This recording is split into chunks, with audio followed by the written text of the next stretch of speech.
ಇಲ್ಲಿ ರಾಜ್ಯಪಾಲರು prosecution permission ಕೊಟ್ಟಿದ್ದಾರೆ ಸರ್. ನಾನು ನೋಟಿಲ್ಲ, ಅದು ಡೀಟೇಲ್ ನನಗೆ ಗೊತ್ತಿಲ್ಲ. ನೋಟಿಸ್ ಏನಿದೆ, ಯಾವ ಕಾರಣಕ್ಕಾಗಿ ಕೊಟ್ಟಿದ್ದಾರೆ, ಆ ರೀಸನ್ಸು ನೋಡಿಲ್ಲ. ಅವ್ರು ಕೊಟ್ಟಿದ್ದು ಸರಿನೋ ತಪ್ಪೋ ಅನ್ನೋದು ಕೂಡ ಹೀಗೆ ನಾನು ಹೇಳಲಾರೆ.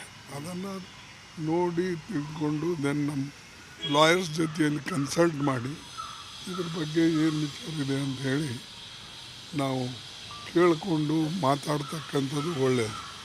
ಎರಡನೇದಾಗಿ ಇದು ಎಲ್ಲ ಕಡೆ ಬಿ ಜೆ ಪಿ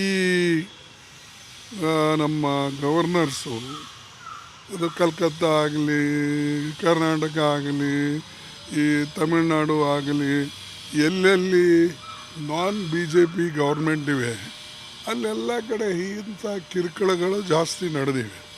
ಅದಕ್ಕಾಗಿ ಬಟ್ ಅದು ರಿಯಲ್ ಆ ವಿಷಯ ಏನಿದೆ ಅನ್ನತಕ್ಕಂಥದ್ದನ್ನು ತಿಳ್ಕೊಂಡ್ಮೇಲೆ ಮುಂದೆ ನಾನು ರಿಯಾಕ್ಟ್ ಮಾಡ್ತೀನಿ. ಕಾನೂನಾತ್ಮಕ ಮತ್ತು ರಾಜಕೀಯ ಹೋರಾಟದಲ್ಲಿ ಹೈಕಮಾಂಡ್ ರಾಜ್ಯದ ಜೊತೆಗಿದೆಯಾ, ಮುಖ್ಯಮಂತ್ರಿಗಳ ಜೊತೆಗಿದೆಯಾ? ನೋಡಪ್ಪ, ನಾನು ತಿಳ್ಕೊಂಡು ಹೇಳ್ತೀನಿ ಅಂತ ಹೇಳಿದ್ಮೇಲೆ ನೀ ಅದೇ ಕೇಳೋದು, ನಾ ಏನು ಹೇಳಿ ನೀ ಕೇಳೋದು ಅದೇ, ನಾ ಹೇಳೋದು ಇದೆ. ಇಲ್ಲಿ ರಾಜ್ಯಪಾಲರು ಪ್ರಾಸಿಕ್ಯೂಷನ್ ಪರ್ಮಿಷನ್ ಕೊಟ್ಟಿದ್ದಾರೆ ಸರ್. ನಾನು ನೋಟಿಲ್ಲ, ಅದು ಡೀಟೇಲ್ ನನಗೆ ಗೊತ್ತಿಲ್ಲ.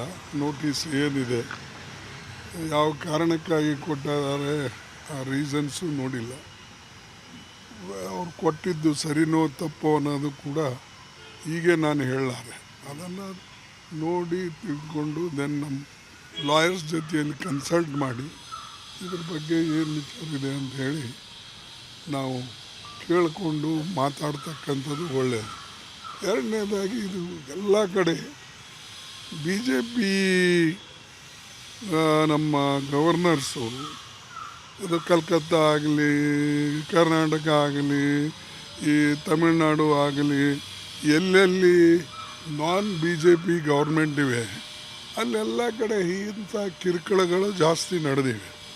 ಅದಕ್ಕಾಗಿ ಬಟ್ ಅದು ರಿಯಲ್ ಆ ವಿಷಯ ಏನಿದೆ ಅನ್ನತಕ್ಕಂಥದ್ದನ್ನು ತಿಳ್ಕೊಂಡ್ಮೇಲೆ ಮುಂದೆ ನಾನು ರಿಯಾಕ್ಟ್ ಮಾಡ್ತೀನಿ. ಕಾನೂನಾತ್ಮಕ ಮತ್ತು ರಾಜಕೀಯ ಹೋರಾಟದಲ್ಲಿ ಹೈಕಮಾಂಡ್ ರಾಜ್ಯದ ಜೊತೆಗಿದೆಯಾ, ಮುಖ್ಯಮಂತ್ರಿಗಳ ಜೊತೆಗಿದೆಯಾ?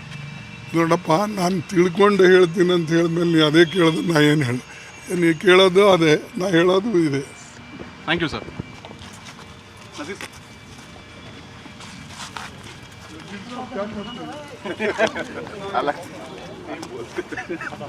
He won't scold us, sir, for asking in English.